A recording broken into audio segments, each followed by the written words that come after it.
আলহামদুলিল্লাহ, সকাল সকালই কাজে লেগে গেলাম। চালের উপরে অনেক পাতা আবর্জনা পড়ে ময়লা হয়ে গেছে।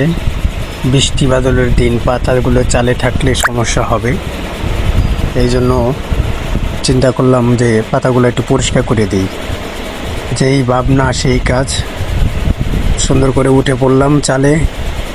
উঠে এই ছোট একটা ঝাড়ু নিয়েছিলাম প্রথমে, কিন্তু ছোট ঝাড়ুতে দেখতেছি যে পরিষ্কার হবে না, তাই বড় ঝাড়ুটা হাতে নিলাম, নিয়ে কাজ শুরু করলাম এবং ইনশাল্লাহ মোটামুটি পরিষ্কার হয়ে গেছে। চালটা পরিষ্কার করলাম কারণ বৃষ্টি বাদলের দিন, চালটা পরিষ্কার করলাম।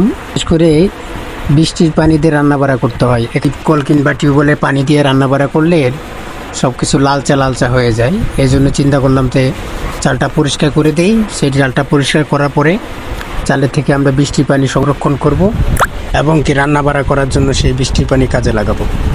বৃষ্টি বাদলের দিন এই ময়লা আবর্জনার জন্য পানি ঠিকমতো পড়বে না, সেই জন্য এই পানি জমে থাকবে। জমে থাকার কারণে চালটা পুরনো, অনেক জায়গায় ফুটো আছে, ঘরের ভিতরে পানি পড়বে।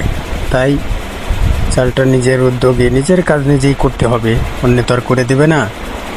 তাই নিজের উদ্যোগেই আবার শুরু করলাম পরিষ্কার করা। সেই পরিষ্কার করে কমপ্লিট করলাম।